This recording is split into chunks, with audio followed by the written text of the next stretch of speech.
आइए बात करते हैं आज नाबार्ड द्वारा क्रिएटेड एक पोस्ट है, वैकेंसी है assistant manager in grade A, उसके बारे में। कब एग्ज़ाम है, क्या सिलेबस है, कहाँ अप्लाई करें, इस तरह के बहुत सारे क्वेश्चन का मैं आपको जवाब देने जा रहा हूँ।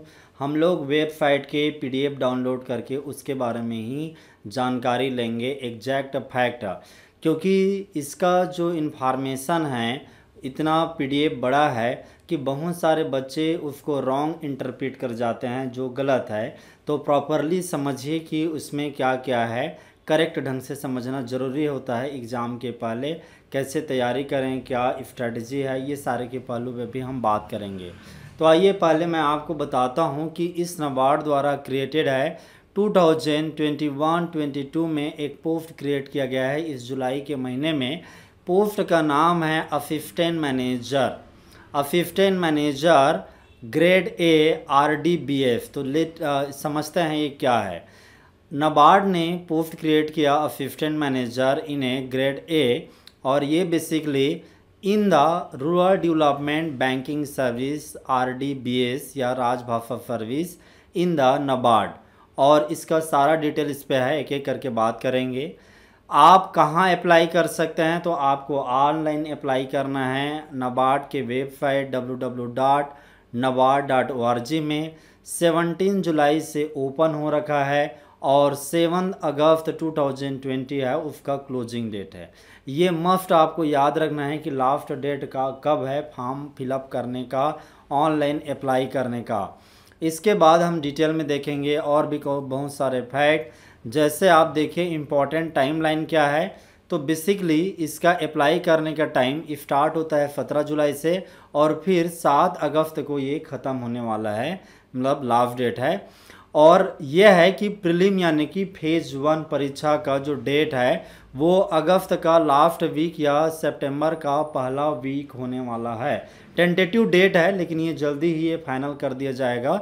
तो अभी आप अप्लाई कीजिए, उसके बाद डेट कोरोना की वजह से रुका हुआ है, लॉकडाउन कब क्या हो रहा है, तो टेंटेटिव डेट दिया गया है। ये भी याद रखना ये प्रीलिम एग्ज़ाम है, मोड ऑनलाइन एग्ज़ाम है। ऑनलाइन एग्ज़ाम तो ज़्यादातर एग्ज़ाम ऑनलाइन ही होते हैं। फेज 1 यानी कि ये पहला फेज है, तो इसके यदि देखें कितने फेज में होता है, तो फेज 1, फेज 2, फेज 3। तो फेज 1 प्रीलिम एग्ज़ाम है, फेज 2 जो है मेंस एग्ज़ाम होता है, उसके बाद में फेज 3 है वो इंटरव्यू होता है। तो हम समझेंगे कि एक्चुअली में एग्ज़ाम प्लान क्या होता है, इसके लिए किसका किसका नंबर जुड़ता है, कैसे मूव करता है, वो भी समझने की कोशिश करेंगे। तो आइए आगे देखते हैं इस पे कितने वैकेंसी हैं।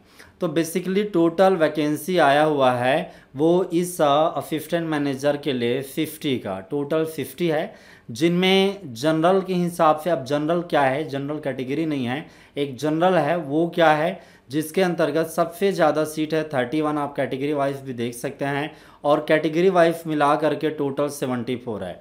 इस तरह से यदि ओवरऑल पोस्ट करेंगे तो टोटल 60 नहीं है बल्कि 148 है, जबकि केवल अनरिजर्व्ड है वो 60 है। ओवरऑल तो कितने हैं, 148 है।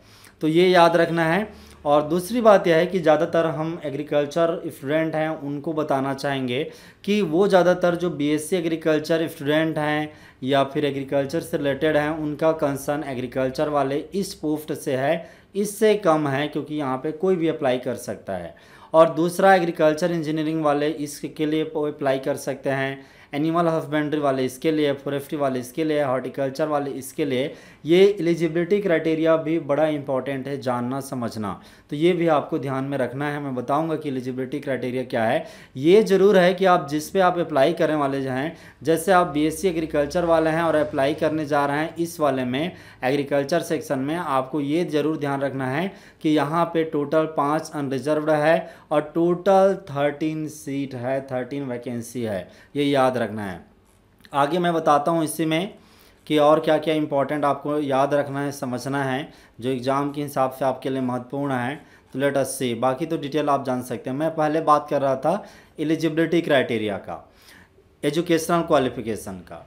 इन जनरली जो असिस्टेंट मैनेजर है RDBS या राजभाषा में, सबसे पहला तो यही है, आपको ध्यान रखना है कि केवल आप एक पे आवेदन कर सकते हैं, जो मैंने अभी वहाँ पे एग्रीकल्चर इंजीनियरिंग इस टाइप के कई बताया, उनमें से केवल आप एक में अप्लाई कर सकते हैं, ये आपको ध्यान रखना है।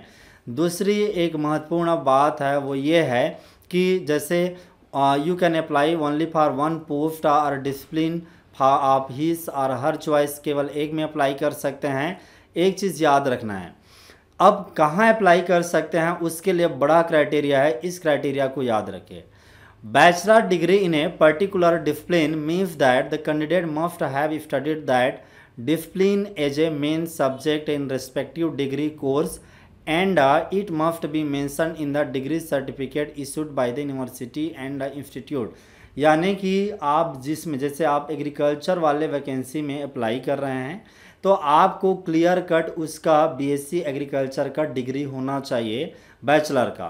और यदि आप क्लियर कट का हैं, थोड़ी सी और मैं इलाबोरेट कर देता हूं, जैसे आप assistant manager in grade A I RDBS में अप्लाई कर रहे हैं और जनरल में कर रहे हैं, जहाँ पे लगभग 78 देखा था, 78 या 73 देखा था हमने, वहाँ पे यदि आप अप्लाई कर रहे हैं तो आप केवल एक सब्जेक्ट, किसी भी एक सब्जेक्ट में बैचलर डिग्री होना जरूरी है। ये पहला क्राइटेरिया है। आप एग्रीकल्चर वाले भी इस पर अप्लाई कर सकते हैं। दूसरी बात यह है कि 60% मिनिमम मार्क्स होना चाहिए यदि इन जनरल अनरिजर्व्ड के हिसाब से बात करें तो। लेकिन यदि आप SC ST कैटेगरी के हैं या PWD कैटेगरी के हैं तो 55% मार्क होना चाहिए। और चूंकि BSc एग्रीकल्चर में OGPA चलता है तो बेसिकली OGPA और परसेंट में भी डिफरेंस है, ये पॉइंट को भी आपको याद रखना है। मैं बताऊंगा कि 55% कितने OGPA को 55% कहते हैं वो भी आपको बताऊंगा। हाँ, एक जरूर बेनिफिट है, किसी स्टूडेंट ने यदि मास्टर डिग्री कर लिया है, पोस्ट ग्रेजुएट डिग्री है, तो उसके लिए क्या बेनिफिट है, या ABM है, MBA है या PGDM है, तो वो बेसिकली 55% मार्क में ही अनरिजर्व कैटेगरी में एलिजिबल रखता है। जबकि वो SC ST है और PWBD का है तो वह एप्लीकेंट है वो 50% मार्क के साथ में एलिजिबिलिटी रखता है। तो ये एक इम्पॉर्टेंट है। और एक और भी है इम्पॉर्टेंट, यदि कोई स्टूडेंट PhD है तो PhD है उसके लिए भी वो डायरेक्टली अप्लाई कर सकता है, उसके लिए ज़्यादा वो नहीं है, मतलब किसी भी हो के हिसाब से अप्लाई कर सकता है, तो परसेंट के हिसाब से। अब आपके लिए सबसे महत्वपूर्ण है एग्रीकल्चर का। तो जिन लोग एग्रीकल्चर में जो 13 पोस्ट था, 13 पोस्ट था, वहाँ पे अप्लाई करते हैं तो वहाँ के लिए सबसे महत्वपूर्ण चीज़ हो जाता है वो ये है कि या तो आप BSc एग्रीकल्चर हैं तो BSc agriculture clear cut degree होनी चाहिए, और उसमें अनरिजर्व कैटेगरी में अप्लाई कर रहे हैं तो कम से कम 50% मार्क चाहिए। दूसरी बात यह है कि यदि आप SC ST या PWBD कैटेगरी हैं के बिलोंग करते हैं तो 55% मार्क से काम चलेगा। एक बात और है आपको कि यदि आप मास्टर डिग्री हैं, मास्टर डिग्री यदि एग्रीकल्चर के किसी भी सब्जेक्ट में या सोयल साइंस या एग्रोनॉमी में, तो पर भी कम से कम आप 55%, इसमें एक चीज़ लिखा है मास्टर डिग्री इन एग्रीकल्चर, तो यदि डिग्री में साफ साफ लिखा है मास्टर डिग्री इन एग्रीकल्चर लेकिन स्पेशलाइजेशन यदि लिखा होगा तो प्रॉब्लम क्रिएट कर सकते हैं। जैसे master degree in plant breeding, तो ये हो सकता है कि 55% वाला कैटेगरी है वो वर्कआउट नहीं करे, क्योंकि यहाँ पे लिखा है कि मास्टर डिग्री इन एग्रोनॉमी और सोयल साइंस वालों को 55% तक एलिजिबिलिटी है, जैसे देखने से लग रहा है, इसके हिसाब से मैं आपको इंटरप्रेट कर रहा हूँ। दूसरी बात यह है कि यदि आप मास्टर डिग्री हैं और सोयल साइंस एग्रोनॉमी से, और साथ में यदि आपको SC ST या PWBD एप्लीकेंट हैं तो आप 50% से भी आपका काम चल जाएगा। तो ये है, यहाँ पे PhD डिग्री के बारे में नहीं लिखा हुआ है। हाँ, PhD डिग्री मेरे हिसाब से पहले जैसे ही एप्लीकेशन होगा कि यदि आप एग्रीकल्चर में PhD हैं और अप्लाई कर रहे हैं तो परसेंट क्राइटेरिया नहीं है। लेकिन इन जनरली आप जानते हैं कि कोई BSc एग्रीकल्चर में यदि PhD करता है तो उसके लिए ये कोई बड़ी क्राइटेरिया नहीं है कि 50% से नीचे का उसका नंबर आएगा। बिल्कुल इसी के राज्य में एग्रीकल्चर इंजीनियरिंग का क्राइटेरिया है, एनिमल हस्बेंड्री के जो स्टूडेंट हैं उनके लिए क्राइटेरिया है, उसी तरह से फिशरी के लिए, फॉरेस्ट्री के लिए और हॉर्टिकल्चर के लिए, क्योंकि जो BSc हॉर्टिकल्चर वाले स्टूडेंट हैं वो भी इस कैटेगरी में खूब आएंगे। तो आपको ये भी समझना पड़ेगा कि 50% ही एक्चुअल में अनरिजर्व कैटेगरी के लिए कट ऑफ ये है, क्वालिफाइंग एलिजिबिलिटी क्राइटेरिया है, और 55% SC PWBD, यहाँ पे शायद वो भूल गए हैं क्या, FT नहीं लिखा हुआ है, जबकि दोनों के लिए होना चाहिए SC FT PWBD, वो अलग से स्पेसिफाई नहीं करेंगे, लेकिन होना चाहिए एक साथ में, क्योंकि इन जनरल होता है। उसी तरह से यदि आप लैंड डेवलपमेंट में डिग्री हैं, सोयल साइंस का है तो उसका क्राइटेरिया भी सेम है, वाटर रिसोर्सेज का है तो उसके लिए हाइड्रोलॉजी, अप्लाइड हाइड्रोलॉजी होनी चाहिए। तो ये तो रहा बेसिकली एलिजिबिलिटी क्राइटेरिया के बारे में। इसी तरह से जो यदि कंप्यूटर साइंस के स्टूडेंट एग्रीकल्चर में कई जगह में होते हैं वो भी अप्लाई कर सकते हैं इस तरह से डिग्री को देखते हुए। अब यहाँ पे राजभाषा वाले तो होते हैं, राजभाषा वालों के लिए अलग क्राइटेरिया है, हिंदी इंग्लिश वाला क्राइटेरिया है। अब मैं आपको बताऊंगा जो मोस्ट इम्पॉर्टेंट है, दिस मस्ट नो, ये जानना जरूरी है। आप जानते हैं कि बेसिक एग्रीकल्चर में हमारा OGPA चलता है और 10 स्केल पे चलता है। तो ये जो 10 स्केल पे OGPA मिलता है उसको परसेंट के हिसाब के आपको समझना है। जैसे किसी स्टूडेंट को 6.75 OGPA मिला है तो नो डाउट है वो फर्स्ट क्लास है या फर्स्ट डिवीजन है, कई जगह में फर्स्ट क्लास लिख के छोड़ देते हैं। तो बेसिकली जो 6.75 है इसको जो है 57% नहीं माना जाएगा, याद रखना। ये जो है 50% होगा, 60% होगा। तो 6.75 OGPA है तो वो बेसिकली क्या है 50%, यहाँ पे ये इम्पॉर्टेंट है। तो मान के चले आपको कितना है आप देख लीजिए OGPA, और 6.25 है तो आपको 55% मानना पड़ेगा। ये मान के चल करके ही आप अप्लाई कर सकते हैं। कोई भी कैंडिडेट है जो यदि मान के चले कि जिसका इतने से कम है 6.75 से और वो अनरिजर्व कैटेगरी में अप्लाई करना चाहता है जिसके लिए 60% मिनिमम है, वो अप्लाई नहीं कर सकता। इसके हिसाब से ये पॉइंट आपको समझना पड़ेगा, नहीं तो आप इसमें फंस जाएंगे। ठीक है, ये क्योंकि क्राइटेरिया साफ दे रखा है। अब इम्पॉर्टेंट है नेचर ऑफ वर्क, जैसे आपका पोस्टिंग हो जाती है तो आपको क्या काम करना पड़ेगा। यदि आप फाइनेंस वाले कैटेगरी में अप्लाई किए हैं तो आपको फाइनेंस का ही काम दिया जाएगा। हाँ, एग्रीकल्चर या जो भी इधर पे एग्रीकल्चर है, agriculture engineering, animal husbandry, fishery, forestry, horticulture और सोल साइंस या फिर एरिगेशन वाटर रिसोर्स है, इस कैटेगरी में आप अप्लाई कर रहे हैं एलिजिबिलिटी के आधार पे, तो आपको साफ साफ क्या काम करना पड़ेगा वो मेंशन है। यहाँ पे मैं ज़्यादा स्ट्रेस नहीं दे रहा हूँ क्योंकि आप इसको आराम से अपने हिसाब से देख सकते हैं कि ये सारे काम आपको करने पड़ेंगे। एक चीज़ बता देता हूँ एज लिमिट के बारे में। एज का क्या क्राइटेरिया है कि कम से कम आपका 20 साल उम्र होनी चाहिए और 30 साल के आप कम उम्र का होने चाहिए। 1 जुलाई 2021 तक के तारीख में इस जगह में आपका एज होना चाहिए इस ईयर के बीच पे। एक बात यह है, दूसरे सिंपल शब्दों में कहें तो यह है 2 जुलाई 1991 से पहले आप पैदाइश हो तो आप चेक कर लो आप डेट ऑफ बर्थ था। और दूसरा ये कह सकते हैं कि 1 जुलाई 2001 इस बीच में आपका डेट ऑफ बर्थ होना चाहिए। ये इसका बेसिकली मीनिंग है। तो क्योंकि इसके बाद में यदि आप बर्थ होता है तो आप जो है कम उम्र के हो जाएंगे, इसके पहले आपका जन्म होता है तो आप ज़्यादा उम्र के हो जाएंगे। एज रिलैक्सेशन इम्पॉर्टेंट है। यदि OBC एप्लीकेंट हैं तो 3 साल तक का, यानी कि जो यहाँ पे लिखा है 30 ईयर के होंगे तो आप 33 ईयर के चलेगा, 33 ईयर के भी होंगे तो भी चलेगा। लेकिन यदि आप SC ST हैं या फिर अदर यहाँ पे और भी कई कैटेगरी दिए हैं उसको बिलोंग करते हैं तो बेसिकली 5 साल तक का चलेगा। कितने तक का? 5 साल, और यानी कि आप टोटल जो है 35 तक की उम्र तक आप अप्लाई कर सकते हैं।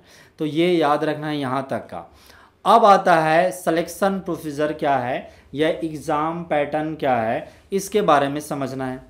जैसे मैंने आपको पहले बताया था कि फेज़ 1 होगा, फेज़ 1 बेसिकली प्रीलिम एग्ज़ाम होगा, फेज़ 2 होगा वो मेंस एग्ज़ाम होगा, फेज़ 3 होगा वो इंटरव्यू होगा।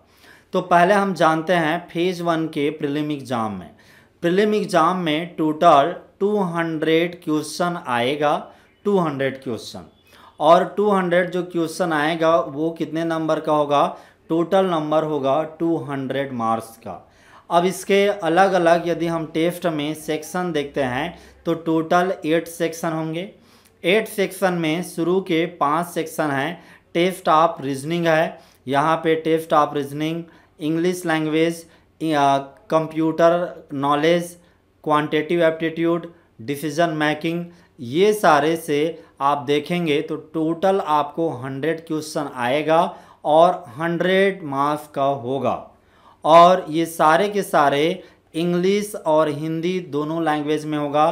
केवल और केवल इंग्लिश है वो केवल इंग्लिश लैंग्वेज में होगा, ये याद रखना है। साथ ही एक चीज़ और याद रखना है कि ये जो 5 सेक्शन है ये क्वालिफाइंग सेक्शन है, इसका नंबर आपके मेंस में जाने के लिए नहीं जुड़ेगा। केवल लास्ट के 3 section number 6, number 7, number 8 general awareness, जहाँ पे 20 क्वेश्चन आएगा 20 मार्क के लिए। इकोनॉमिक एंड सोशल इशू से क्वेश्चन आएगा 40 क्वेश्चन 40 मार्क का। इसी तरह agriculture and rural development, stress ज़्यादा रहेगा रूरल डेवलपमेंट पे, वहाँ से क्वेश्चन आएगा 40 क्वेश्चन और 40 मार्क के लिए। इस तरह से जो लास्ट के 3 सेक्शन हैं general awareness, economic social issues, agriculture and rural development, यहाँ से टोटल 100 क्वेश्चन आएगा और 100 नंबर का रहेगा।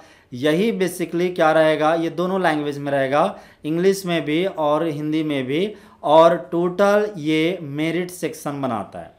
टोटल यही 100 नंबर है। ये बेसिकली जब आप आगे इंटरव्यू में जाएंगे उसके लिए काउंट होने वाला है।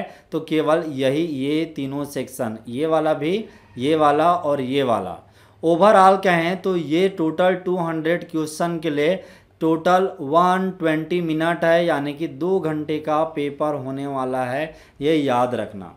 तो 2 घंटे का पेपर है, क्वेश्चन ज़्यादा है तो क्वेश्चन निश्चित रूप से आसान ही होगा, ये बात भी याद रखना। अब आता है मुख्य परीक्षा।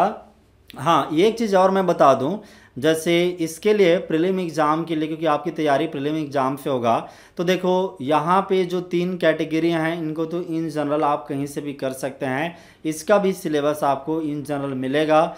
दूसरी एक इम्पॉर्टेंट चीज़ है वो ये है कि मेरिट सेक्शन में ये जो 3 कैटेगरी आते हैं इसके लिए क्या पढ़ना है, तो मैं इकोनॉमिक्स एंड सोशल इशूज है इसका सिलेबस बताऊंगा, एग्रीकल्चरल एंड रूरल डेवलपमेंट है इसका सिलेबस बताऊंगा। तो आइए पहले हम बात करते हैं मेंस का। मेंस जो एग्ज़ाम है उसका क्या स्ट्रक्चर है।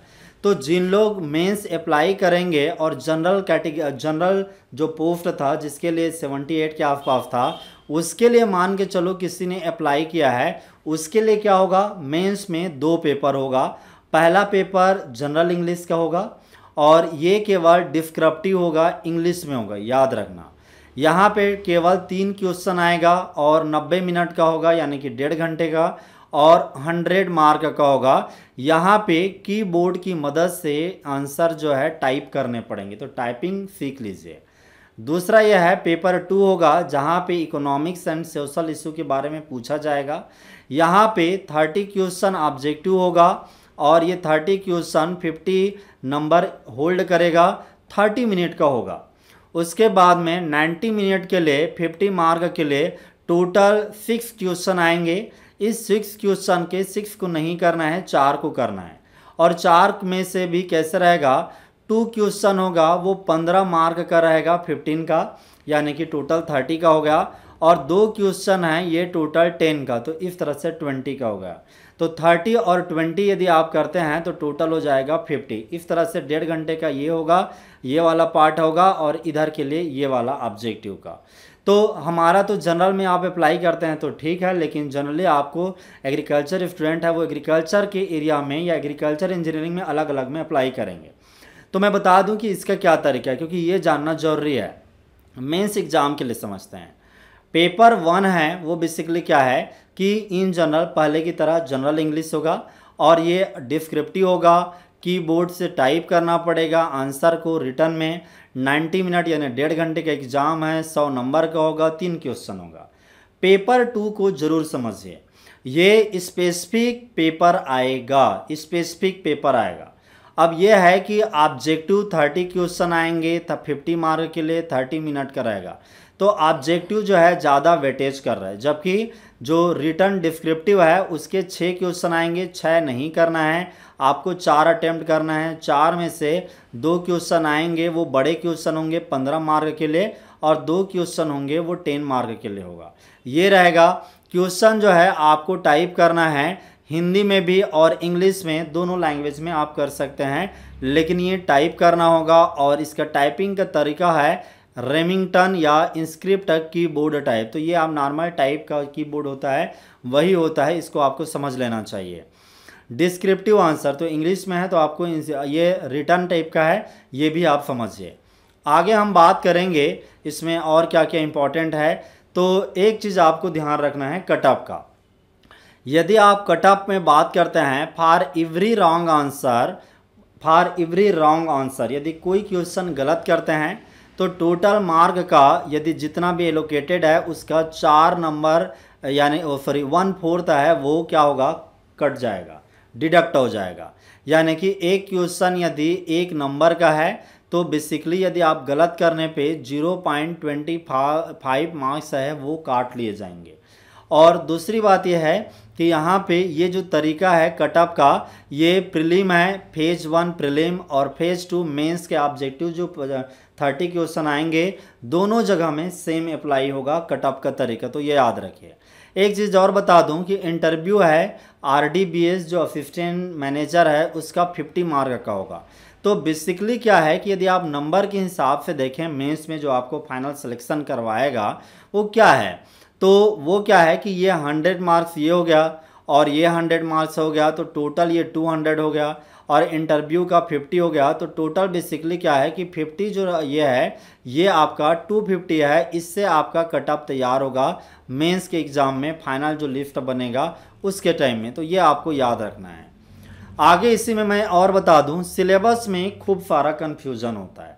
तो मैंने जैसे बताया था कि पेपर में जो पहले के 1 से लेकर के 5 सेक्शन है उसका जनरल ही रहता है, वो आप जान जाएंगे कि कई सारे एग्ज़ाम देते जो छोटे छोटे रहते हैं। लेकिन 3 सेक्शन था, जनरल अवेयरनेस और social and economic development, agriculture social and economic issues, और एक था एग्रीकल्चर एंड रूरल डेवलपमेंट। तो बेसिकली उसके लिए क्या है, देखिए नॉर्मल जो है आपको इंग्लिश वगैरह का रहता है, उसके लिए तो मेंस का इंग्लिश का सबके लिए चलेगा। अभी प्रीलिम के हिसाब से कहूँ तो देखिए यहाँ पे कंफ्यूजन ये रहता है कि मेंस एग्ज़ाम लिखा है। अब स्टूडेंट क्या है कि जैसे क्या है मेंस के एग्ज़ाम में, यहाँ पे एक बार फिर से दिखाता हूँ कि मेंस के एग्ज़ाम में क्या है इसका सिलेबस। ये मेंस का एग्ज़ाम है, ये राजभाषा का आ गया, ये वाला एग्रीकल्चर का, ये जनरल इंग्लिश है, ये 3 क्वेश्चन आएगा। ये कहाँ से आएगा, इसका सिलेबस क्या है मेंस का, तो इसका सिलेबस पहले बताता हूँ फिर इसका बताता हूँ। तो पेपर 1 का सिलेबस है, ये आप यहाँ पे देखेंगे ये वाला सेक्शन, ये पेपर 1 का। यहाँ पे ऐसे precise writing, comprehension, business office का कॉरेस्पोंडेंस, इसके ऊपर में 3 क्वेश्चन आएगा 90 मिनट का। उसके बाद जो दूसरा है वो यहाँ पे आप इसको मत समझ लेना, ये नहीं है। यदि जनरल पोस्ट आप डाले हो तब तो ये वाला पढ़ना पड़ेगा जैसे लिखा हुआ था। याद है कि मैंने जब यहाँ पे आपको बताया था ये एग्रीकल्चर वाला स्पेशलिस्ट है और ये जनरल वाला है ये वाला। तो यहाँ पे सोशल एंड इकोनॉमिक इशू लिखा है, ये मेंस की बात कर रहा हूँ अभी, ठीक है, प्रीलिम की बात नहीं कर रहा हूँ। तब तो आप ये लिखते कौन सा, ये वाला सिलेबस होता पार्ट 2 में ये वाला, और आपके लिए यूजफुल होता ये वाला से लेकर के ये वाला इस टाइप का, और फिर यहाँ तक जनरल में इस टाइप का ये होता, यहाँ तक सिलेबस होता, और फिर यहाँ पे सिलेबस यहाँ तक जाता। लेकिन जब आप एग्रीकल्चर के लिए अप्लाई करते हैं या एनिमल हस्बेंड्री के लिए अप्लाई करते हैं या हॉर्टिकल्चर के लिए अप्लाई करते हैं तो इसके नीचे में साफ लिखा है कि आपके लिए मेंस के लिए सिलेबस है वो अलग से अपलोड किया जाएगा। जैसे मैंने कहीं से पुराना वाला ये डाउनलोड किया और वो मैं बताता हूँ, क्योंकि बहुत सारे बच्चे एग्रीकल्चर यदि अप्लाई कर रहे हैं, एग्रीकल्चर के हिसाब से पोस्ट है जो 13 पोस्ट है उसके हिसाब से अप्लाई कर रहे हैं, तो उसके लिए सिलेबस क्या होगा, सिलेबस का पैटर्न वो मैं आपको बताता हूँ।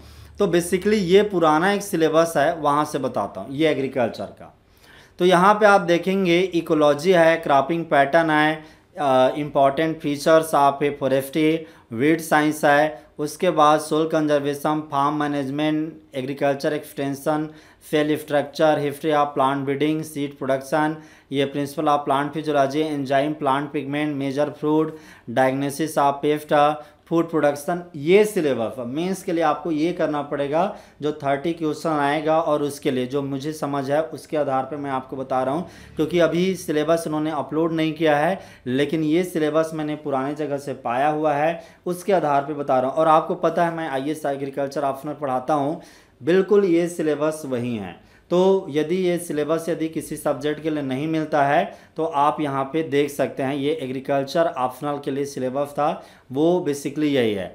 इसी तरह से यदि आप एक और मैं आपको बताता हूँ, एनिमल हस्बेंड्री कैटेगरी के हिसाब से बताता हूँ आपको, तो एनिमल हस्बेंड्री के लिए forest production, animal genetics and breeding है, फिजियोलॉजी ऑफ रिप्रोडक्शन है, एनिमल न्यूट्रिशन है, एनिमल हेल्थ है, ये सेक्शन पूरे दिया हुआ है। पोल्ट्री प्रोडक्शन है, मीट एंड मीट प्रोडक्शन है, तो ये आपको याद रखना है। अलग अलग सब्जेक्ट इसी तरह से एग्रीकल्चर इंजीनियरिंग के लिए अभी तैयारी चालू करना चाहते हैं लेकिन मेंस का सिलेबस नहीं है, तो IAS का एग्रीकल्चर इंजीनियरिंग वाला सिलेबस उठाइए, वही सिलेबस बेसिकली यहाँ पे रहता है, क्योंकि मैंने जो देखा है मैंने समझा है उसके आधार पर आपको बता रहा हूँ। अब सवाल रह जाता है कि बेसिकली क्या है कि प्रीलिम के हिसाब से क्या पढ़ें। तो प्रीलिम में जैसे मैं फिर से एक बार आपको गो थ्रू कराता हूँ कि प्रीलिम में कहाँ पे क्या क्या था, उसके बारे में आपको बताता हूँ। तो प्रीलिम में हम वापस चलते हैं, ये प्रीलिम का पैटर्न है। तो बेसिकली ये तो क्वालिफाइंग नेचर का है, यहाँ पे 6 नंबर, 7 नंबर और 8 नंबर। इसके लिए जो पहला ये सेक्शन है economics social with social issues है, इकोनॉमिक्स एंड सोशल इशू और एग्रीकल्चर, इसके लिए आप जो मेंस का सिलेबस दिया हुआ है ये वाला यूज़फुल होगा। ये जो आपको ये वाला पढ़ना है ये आपका आएगा बेसिकली यहाँ से जो है इकोनॉमिक एंड सोशल इशू है, वहाँ से 40 क्वेश्चन आएगा MCQ, ये याद रखना है MCQ 40 क्वेश्चन का, और यहाँ तक आएगा, बहुत सारा है डिटेल का। उसके बाद एग्रीकल्चरल एंड रूरल डेवलपमेंट है, यहाँ से टोटल आपको 40 MCQ आपका प्रीलिम में आएगा, तो इसको पूरे पढ़ने हैं, जिसमें soil and water conservation, water resources, farm and agriculture engineering है। फिर है यहाँ पे आप देखेंगे ये plant and horticulture, plantation horticulture, animal husbandry, तो ये डिटेल है इंट्रोडक्शन टू पोल्ट्री। उसके बाद है fishery, forestry, agriculture extension, social ecology and climate है। उसके बाद present scenario of Indian agriculture and allied activity. उसके बाद रूरल डेवलपमेंट है। तो ये सिलेबस है, इसको आप प्रीलिम के हिसाब से देख सकते हैं। अब जैसे मैं आपको बताता हूँ कि बेसिकली ये तो रहा डिटेल, मैं कोशिश करूँगा कि इनके बहुत सारे मुद्दों पे मैं डिस्कशन करूँगा, समय समय पे वीडियो अपलोड करता रहूँगा। तो आप इस ये PDF है, ये भी आप नीचे गए दिए नीचे वीडियो के लिंक में आपको मिल जाएगा। और साथ ही इससे रिलेटेड मैं कुछ MCQ या फिर फैक्ट हैं टॉपिक पे, वो धीरे धीरे करके अपलोड करना चालू करूँगा। आप YouTube को सब्सक्राइब कर लीजिए, आपको वो मिलता रहेगा detail. Thank you very much.